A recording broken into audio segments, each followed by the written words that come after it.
Halo guys, selamat datang di video yang kedua ya. Nah, sebelum lu lanjut, gua harus pastiin lu udah nonton video yang pertama dulu karena itu nyambung. Biar lu di video 2 ini nggak kewalahan ya, lu harus pastiin diri lu juga lu bisa mengontrol UI UX ini dengan baik.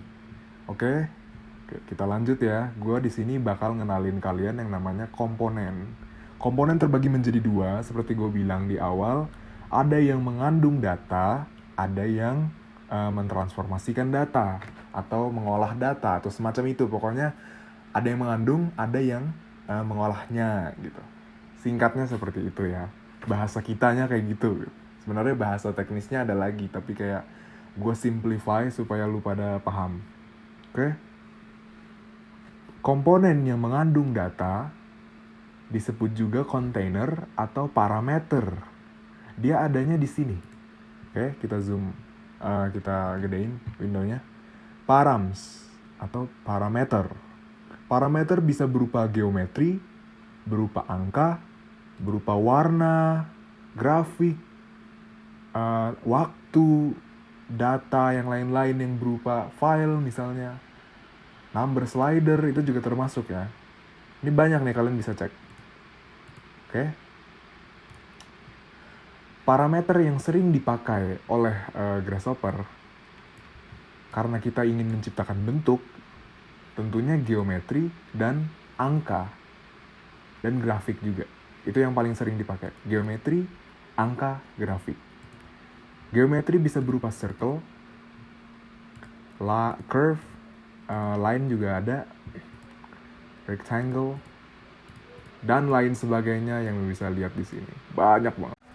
Nah, komponen jenis kedua adalah komponen yang berfungsi mengolah, mentransformasikan, menghitung, mengkalkulasi, mempugar, dan segala macam data disebut dengan komponen sejati.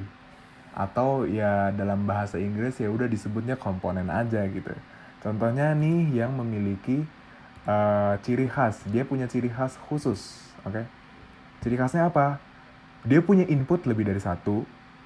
Salah satu input atau outputnya itu punya lebih dari satu colokan. Dan dia sifatnya mengkonstruk, menghitung, mentransformasi, mengkalkulasi. Kayak pakai logika aja bisa sebenarnya. Jadi komponen yang gue tarik ini adalah kasus di mana sebuah circle dapat dibuat dari parameter plane dan radius. Oke? Plane adalah parameter. Cara tahu ini parameter atau enggak gimana? Di drag aja ke sini, nggak usah diklik. Kita lihat nih, dia base-nya adalah apa? Geometri kan? Geometri planar. Bisa berupa apaan aja nih. Misalnya, kita mau bikin plane-nya di tempat-tempat tertentu. Kita bisa punya seversatil itu buat nentuin plane. Karena kita punya ini. Oke. Colokin. Ini masih oren. Kenapa? Kenapa oren? Karena nggak ada data yang ngalir. Datanya dapat dari parameter kan. Sementara parameternya nggak ada data. Gimana cara ngumpulin datanya? Klik di parameter. Klik kanan. Set one plane. Nah, di sini akan ditempatkan di mana bidang gambar kita nanti. Bisa digeser-geser. Ini untuk yang di atas plane XY. Dan ini juga bisa. Nah, gitu. Jadi seakan-akan plane-nya miring gitu ya. Nah, radiusnya berapa? Radius adalah sebuah parameter berupa angka. Kelihatan kan? Nih. Ini, angka ini. Number. Angka dapat dikonstruksi dengan dua cara. Yang pertama menggunakan number slider. Number slider. Yang kedua menggunakan panel. Diisi angka, misalnya 20. Bedanya apa? Number slider sifatnya versatil, bisa diatur-atur dan memiliki berbagai macam alternatif gitu ya. Misalnya ini radiusnya 20. Untuk panel, dia nggak bisa gerak. Ya udah 20 aja gitu. Nah, stuck di 20. Tapi ini untuk disconnect ya. Disconnect itu caranya pencet yang di input ini. Input ini kan ada berbagai macam, ada plane, ada radius, pencet terus disconnect panel gitu. Tapi kalau number slider dia lebih bebas. Kita lihat ya, ini untuk yang ada di input. Kita juga bisa membuat number slider sendiri. Caranya gimana? Klik 2 kali di canvas 200 gitu ya, misalnya 200, pasangin, pasti ada. Nah, bisa diatur bos. Oke. Set. Enak nih, enak banget pakai number slider. Nah, number slider ini juga bisa diedit ya. Klik 2 kali di sini number slider. Nah, ini adalah bilangan asli ya, real. Ini bilangan integer, bilangan bulat. Ini bilangan ganjil genap nih ya, odd and even gitu ya. Bisa diatur juga di sini. Nah, batas number slider itu adalah 10 pangkat tertinggi dari bilangan yang kita masukin. 10 pangkat terendah dari yang kita masukin setelah bilangan itu. Maksudnya gini, kita pencet 1, dia akan 1 atau 0, biner. 2, antara 0 sampai 10. Paham? Ini kan 10 pangkat 0, ya kan? 10 pangkat 0, 1.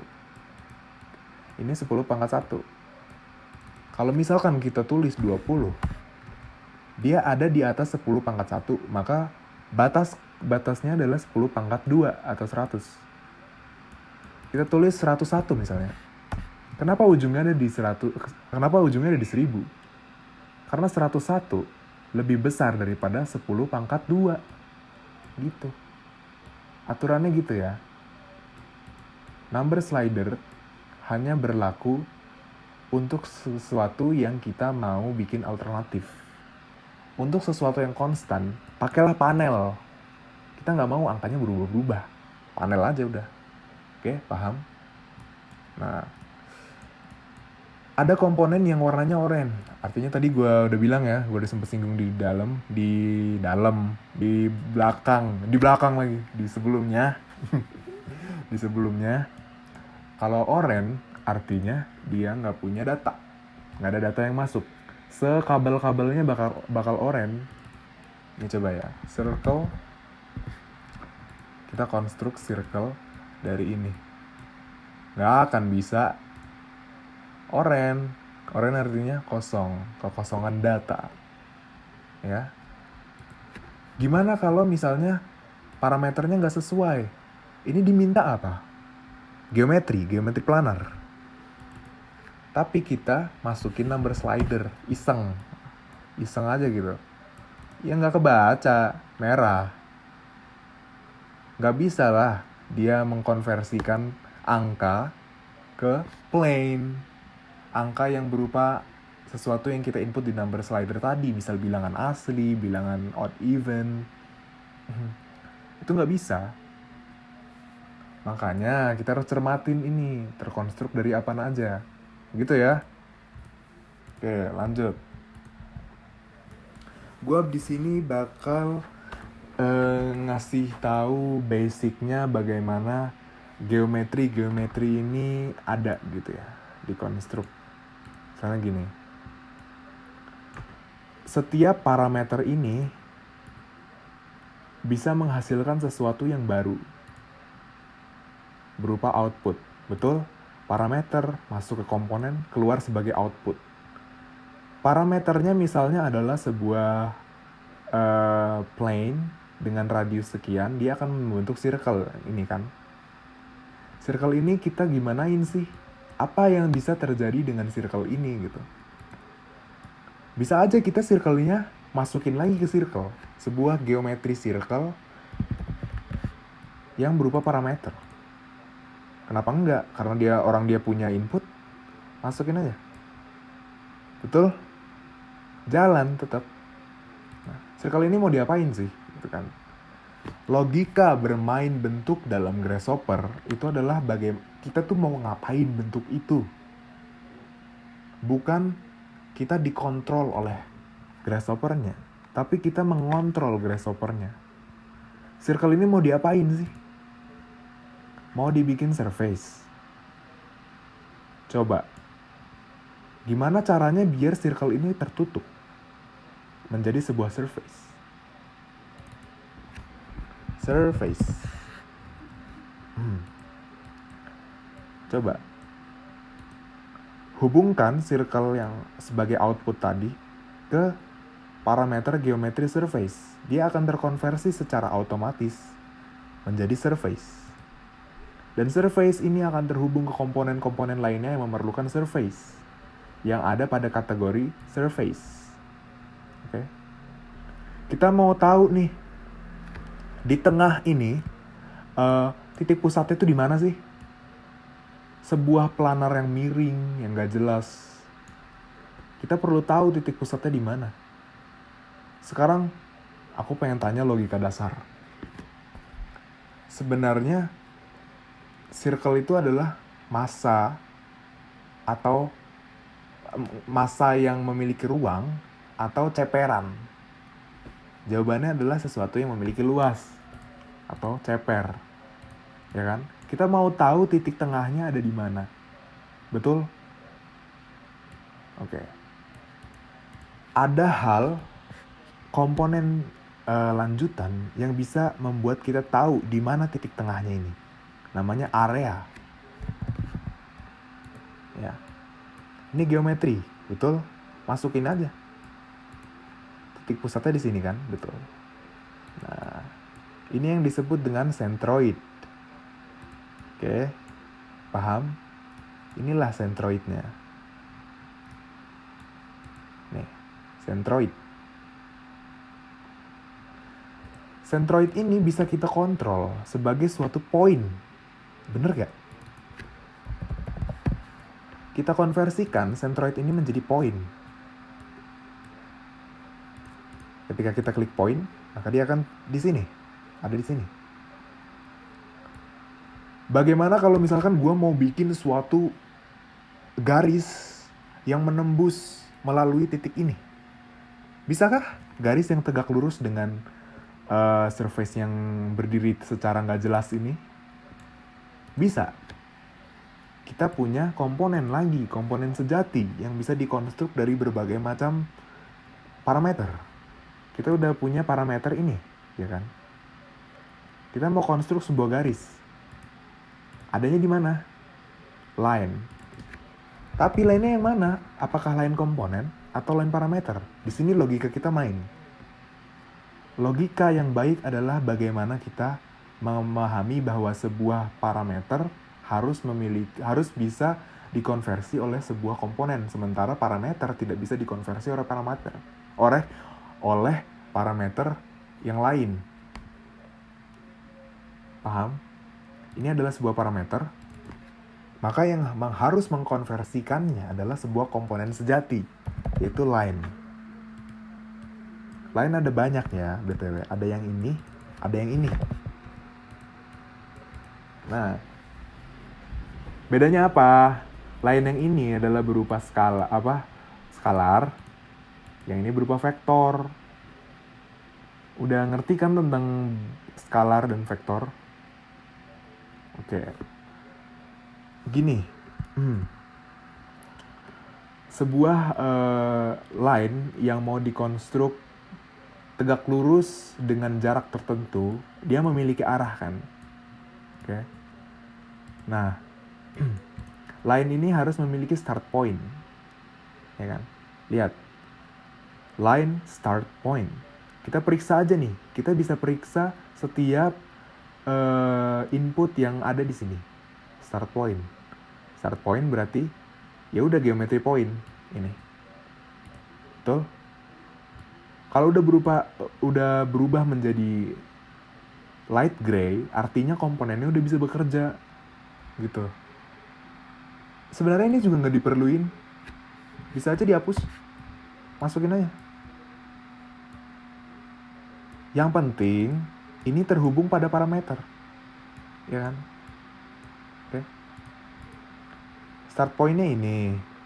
Kita mau mengkonstruk line. Oke. Tapi kenapa ini jadi seakan-akan dia tidak tegak lurus ya dengan surface-nya? Betul?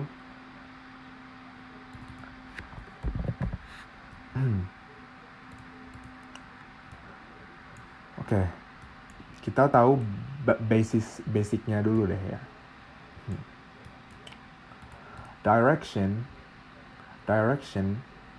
itu berarti dia harus sejajar dengan plane untuk dia harus tegak lurus dengan plane, betul?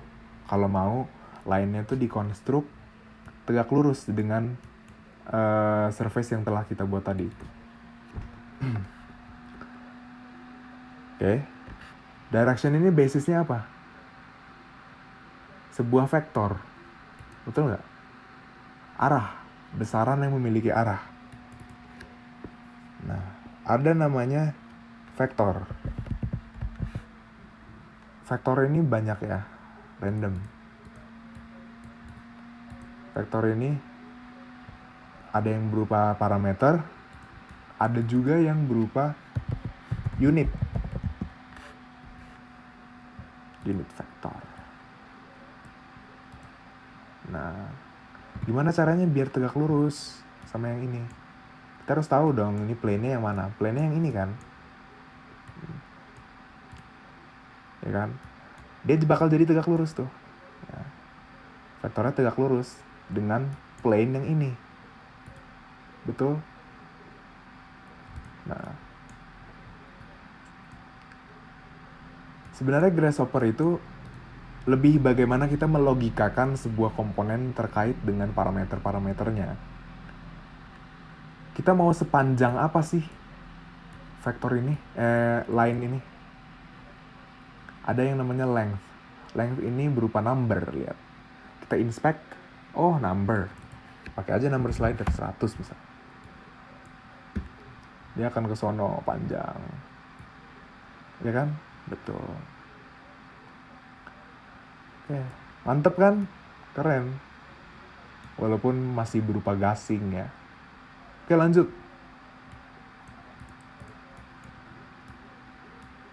Line ini bisa menjadi acuan untuk mengkonstruksi bentuk-bentuk lain. Contoh, gue mau buat tabung, tapi base-nya ini, tapi tengahnya ini. Nah, jadi kayak semacam extrusion gitu loh, yang keluar dari plane ini, yang keluar dari surface ini ke ujung sini. Gimana caranya? Coba, gue mau ngajak lu pada sekalian juga berpikir gimana caranya. Lu mikir dalam hati ya. Ini ada line, ya kan? Line ini menjadi acuan bagi si tadi gue mau bikin silinder gitu, tabung. Oke. Kita lihat, kita punya komponen tabung nggak di sini? Nggak usah nyari-nyari, klik aja 2 kali. Kita cari, kita ketik. Nggak usah nyari-nyari di kategori lama. Misalnya silinder. Ada kan? Nah, base-nya apa? Base-nya ya ini, betul nggak? Nah, base-nya udah kebentuk. Length-nya mana? Length-nya ini. Ya kan? Radiusnya berapa? Radiusnya yang ini. Circle radiusnya berapa nih? Circle radiusnya ini kan 18. Masukin. Ya, langsung jadi. Nggak pakai lama. Oh, kok ini bolong coy? Ih, gue kalau kayak gini mah kehujanan rumahnya atuh. Gue bikin rumah tabung tapi ujungnya bolong. Tutup dong, tutup. Pasti pada mikir gitu kan. Mana coy caranya? Ayo. Caranya adalah ini tuh ada di mana sih? Ini tuh ada di mana sih? Di ujung sini. Di 100 ini kan. Ya kan? Sejauh mana garis ini bisa ngebentuk ujung ini. Kita harus bikin poin dulu di sini. Benar gak? Sebenarnya bisa juga pakai cap holes. Tapi silinder ini kita harus convert ke brep dulu. Nah, cap. Tutup. Ya kan? Jadi solid. Ya kan? Tapi apakah ada cara lain? Tentu ada. Kalian bisa cari-cari sendiri. Nggak harus gue praktekin sekarang, karena di sini gue cuma pengen ngasih tahu hubungan antar komponen gitu ya, yang bisa menciptakan algoritma berpikir yang baru yang membuat lo lebih terbuka soal Grasshopper ini, yang bikin lo pada nyadar kalau Grasshopper ternyata nggak susah tapi mudah. Oke? Nah, mantep kan? Kalian bisa coba-coba eksperimen bagaimana bisa mentransformasikan sebuah komponen, sebuah parameter terhubung pada komponen di parametrisasi dengan angka. Oh iya, masalah parametrisasi dengan angka, lihat ini, length dapat bisa berubah-ubah kapanpun yang gua mau. Mau pendek, mau panjang, mau kecil, mau besar, lihat ya. Mau besar, mau gendut, mau kurus, mau kayak pipa. Seversatil itu. Untungnya kita tinggal di zaman dimana Grasshopper udah ditemukan. Oke, mantep gak? Kalau udah mantep, boleh nih. Boleh apa ya? Boleh minta subscribe-nya. Oke, tutorialnya buat malam ini itu aja. Dan ya gue harap video-video gue bisa ngebantu lu pada sih. Dan lu gak ngebenci Grasshopper lagi gitu. Oke. Yaudah, nanti see you in another video ya. Gue bakal sering-sering upload tentang Grasshopper gitu. Dan gue juga pengen semua orang tuh tahu tentang kehebatan Grasshopper gitu loh. Kayak kita bisa mengimplementasikan ide-ide kita dalam Grasshopper, sebuah aplikasi yang sangat ideal buat desainer. Oke, sekian, terima kasih, gue tutup ya, bye.